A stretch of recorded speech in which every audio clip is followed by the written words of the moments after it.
വിഷുദിനത്തിലും പ്രചരണ തിരക്കിലായിരുന്നു മുന്നണി സ്ഥാനാർത്ഥികൾ. LDF സ്ഥാനാർത്ഥി അഡ്വക്കേറ്റ് ജോയ്സ് ജോർജ് ഇന്ന് പൊതുപ്രചരണം ഇല്ലായിരുന്നുവെങ്കിലും തൊടുപുഴയിൽ കേന്ദ്രീകരിച്ചുകൊണ്ട് വോട്ട് അഭ്യർത്ഥിച്ചു. UDF സ്ഥാനാർത്ഥി അഡ്വക്കേറ്റ് ഡീൻ കുര്യാക്കോസ് ദേവികുളം മണ്ഡലത്തിൽ പൊതുപര്യടനം നടത്തിയപ്പോൾ NDA സ്ഥാനാർത്ഥി അഡ്വക്കേറ്റ് സംഗീത വിശ്വനാഥൻ ഇടമലക്കുടി സന്ദർശിച്ച വോട്ട് അഭ്യർത്ഥിച്ചു. ഇനി 11 ദിവസം മാത്രമാണ് തെരഞ്ഞെടുപ്പിന് അവശേഷിക്കുന്നത്. UDF സ്ഥാനാർത്ഥി അഡ്വക്കേറ്റ് ഡീൻ കുര്യാക്കോസിന്റെ ദേവികുളം നിയോജക മണ്ഡലത്തിലെ തെരഞ്ഞെടുപ്പ് പര്യടനം രാവിലെ കാന്തല്ലൂരിൽ നിന്നുമാണ് ആരംഭിച്ചത്. മുൻ MLA AK മണി പര്യടനം ഉദ്ഘാടനം ചെയ്തു.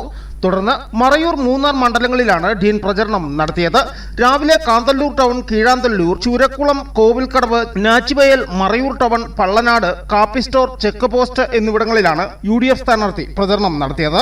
ഗ്രാമങ്ങളിൽ ഓരോ ഇടങ്ങളിലും സ്ത്രീകളും കുട്ടികളുമടക്കം നിരവധി പേരാണ് ഡീൻ കുര്യാക്കോസിനെ സ്വീകരിക്കുവാൻ കാത്തുനിന്നത്. ഉച്ചയ്ക്ക് ശേഷം വാഗവരയിൽ നിന്നും ആരംഭിച്ച പര്യടനം മൂന്നാറിൽ സമാപിച്ചു. KPCC നിർവാഹക സമിതി അംഗം റോയി കെ പൗലോസ് സമാപന സമ്മേളനം ഉദ്ഘാടനം ചെയ്തു. നാളെ ദേവികുളം നിയോജക മണ്ഡലത്തിലെ വട്ടവട, മാട്ടുപ്പെട്ടി, ചിന്നക്കനാൽ പ്രദേശങ്ങളിൽ ഡീൻ കുര്യാക്കോസ് പ്രചരണം നടത്തും. ഇന്ന് വിഷു ആയതിനാൽ LDF സ്ഥാനാർത്ഥി അഡ്വക്കേറ്റ് ജോയ്സ് ജോർജിന് പൊതുപര്യടനം ഇല്ലായിരുന്നു. എന്നാൽ തൊടുപുഴ മേഖലയിൽ കേന്ദ്രീകരിച്ച് പ്രധാനപ്പെട്ട സ്ഥാപനങ്ങളെയും വ്യക്തികളെയും നേരിൽ കണ്ട് അദ്ദേഹം വോട്ട് അഭ്യർത്ഥിച്ചു.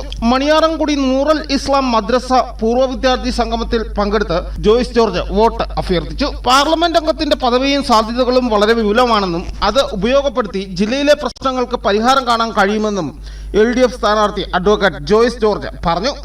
NDA സ്ഥാനാർത്ഥി അഡ്വക്കേറ്റ് സംഗീത വിശ്വനാഥൻ ഇന്ന് രാവിലെ കട്ടപ്പനയിലെ ക്ഷേത്രത്തിൽ നിന്നും വിഷുക്കൈനീട്ടം വാങ്ങിയാണ് പ്രചരണം ആരംഭിച്ചത്.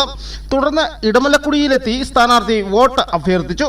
വൈകുന്നേരം മൂന്നാറിലെത്തിയ സ്ഥാനാർത്ഥി വിവിധ സ്ഥാപനങ്ങളിലെ ആളുകളെ കാണുകയും വോട്ട് അഭ്യർത്ഥിക്കുകയും ചെയ്തു. രാവിലെ 3 മുന്നണി സ്ഥാനാർത്ഥികളും വിഷു ആശംസകൾ അറിയിച്ചിരുന്നു. വിരലിലെണ്ണാവുന്ന ദിവസങ്ങൾ മാത്രം അവശേഷിക്കുമ്പോൾ തെരഞ്ഞെടുപ്പ് പ്രചരണം വരും ദിവസങ്ങളിൽ മൂർധന്യാവസ്ഥയിലെത്തും. Election desk, Idukki vision.